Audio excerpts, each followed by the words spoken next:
오늘은 영업관리 6장 고객관계 전략에 대한 이야기 하도록 하겠습니다. 고객관계 전략, 영어로 우리가 커스터머 릴레이션십 스트래티지라는 얘기를 하죠. 그래서 1절부터 시작해서 6절까지 약 2시간에 걸쳐서 보도록 하겠습니다.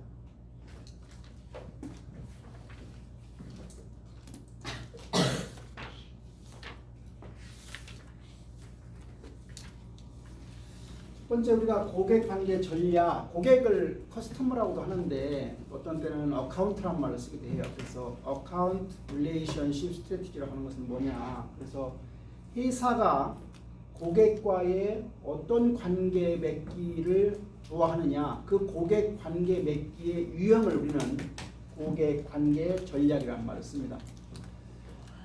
그래서 우리가 여기서 고객관계 전략에 대한 의사결정에서 중요한 것은 즉 고객과의 어떠한 관계를 추구할 것인가, 그걸 결정하는 게 바로 고객관계 전략에 대한 의사결정 내용입니다. 이러한 고객관계 활동에 대한 전제 조건이라고 하면 투자한 것보다 더 많은 이득을 발생할 수 있을 거라고 하는 확신이 있어야 되겠다. 다시 말하면 이 고객이라고 하는 것은 내가 결국은 뭘 팔려고 하는 대상이 되는 것이고, 결국은 이제 팔아서 결국은 내가 팔려고 하면 고객과의 어떤 투자를 해야 되는데, 그 투자를 해서 내가 투자한 것보다는 이익을 많이 얻을 거라고 하는 확신이 있어야 되겠다.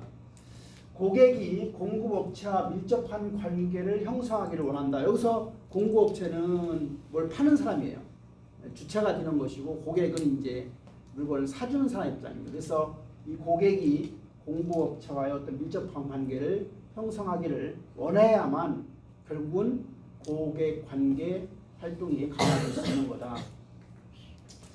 고객관계 전략이 왜 중요하냐? 여기 나와 있는 대로 회사는 어떤 거래 규모와 같은 고객의 특성 또는 경쟁 환경, 이 아래 그림에 나와 있는 것처럼, 세 번째는 시장의 규모 또는 자사의 역량, 이런 것들의 요인을 고려해서 어떻게 고객관계 전략을 맺을 건가를 갖다가 결정해야 된다.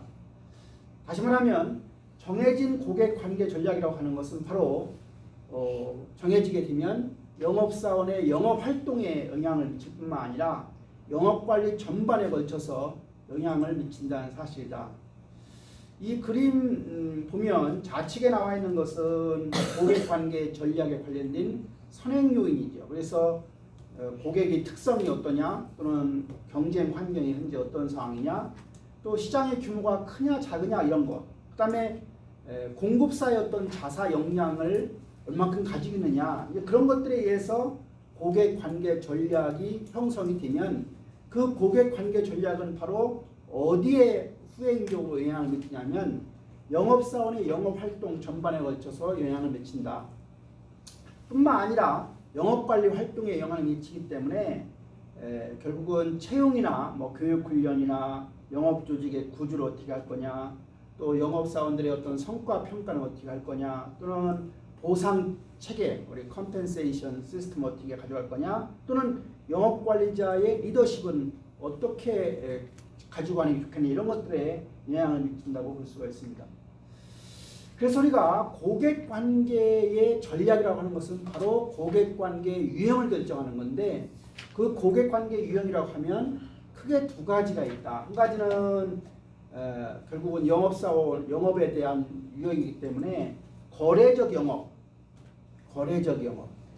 상당히 영업 중에서는 낮은 단계의 수준에 머무르는 거래적 관계에 기반한 영업인 거래적 관계의 영업이 있고, 두 번째는 거래적 영업보다는 이제 한 차원 높은 영업을 우리가 관계적 영업이라고 하는데, 관계적 영업도 두 가지로 나누어서 한 가지는 자문적 영업, 즉 자문적 관계에 기반한 자문적 영업이라는 게 있고, 가장 높은 차원의 영업은 파트너십의 영업이라고 해서 결국은 고객과 공급사가 서로 윈윈하는 어떤 상당한 정도의 운명 공동체 같은 그런 파트너십 관계에 기반한 영업이 바로 파트너십 영업이다. 그래서 우리가 영업의 유형은 거래적 영업, 그 다음에 자문적 영업, 파트너십 영업 이렇게 세 가지로 구분할 수가 있습니다.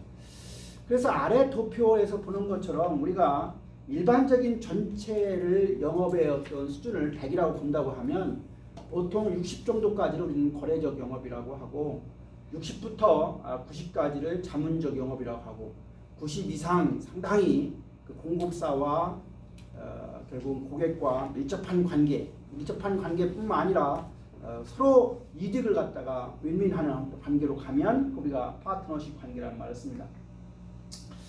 그래서 우리가 고객 관계 유형의 그 세 가지 특징별로 여러 가지 관계 속성별로 그 특징을 보면 다음과 같습니다. 첫 번째, 관계에 대한 시각을 보면 거래적 영업이라고 하는 것은 상당히 단기적일 수밖에 없다 이렇게 볼 수 있는 것이고요.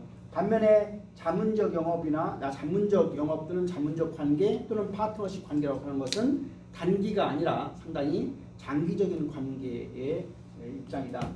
상대방에 대한 관심도 거래적 영업이라고 하는 것, 상대방이라는 것은 두 양쪽 다라는 거죠. 공급사가 고객을 보는 관점 또는 고객이 공급사를 보는 관점이 상대방에 대해서 관심이 거래적 영업은 낮다고 하면 자문적 영업이나 파트너십 영업은 거래적보다 훨씬 더 높다고 볼 수가 있습니다. 관계를 위해서 얼만큼 투자하느냐를 보면 거래적 영업은 투자를 많이 안 하기 때문에 낮다고 볼 수 있는 것이고 자문적 관계나 파트너십 영업이라고 하는 것은 높다고 볼 수 있는 것이다. 신뢰 수준이라고 하는 측면도 보면 거래적 관계 또는 거래적 영업은 낮다라고 하면 저쪽에 자문적 관계 영업이라든가 파트너십 관계 영업은 높다라고 볼 수 있는 것이다. 관계 주체를 보면 거래적 관계는 그냥 영업사원이 가서 영업활동하는 거의 차원에 머무르기 때문에 주로 관계의 주체가 거래적 영업에서는 영업사원으로 한정되어 있지만 우리가 좀 차원이 높은 그 자문적 영업이나 파트너십 관계로 가면 회사 차원의 영업사원 개인의 차원이 아니라 회사 대 회사와의 어떤 차원으로 올라간다. 잠재적 혜택도 보면 거래적 영업이 낮다라고 하면 자문적 영업은 중간 정도고 파트너십 영업은 우리가 높은 단계로 볼 수 있다. 관계 위험성이라고 보면 그것도 이제 거래 영업은 낮다라고 보면 자문적 영업은 중간 상태고 파트너십은 높다라고 볼 수가 있습니다. 우리가 이제 지금부터 우리가 영업의 유형은 크게 몇 가지라고 그랬어요? 세 가지라고 그랬죠. 거래적 영업, 자문적 영업, 파트너십 영업이라고 하면 그 하나하나에 대한 특징을 한번 보도록 하겠습니다. 첫 번째가 이제 거래적 관계의 거래적 영업에 관한 내용입니다. 그래서 우리가 거래적 영업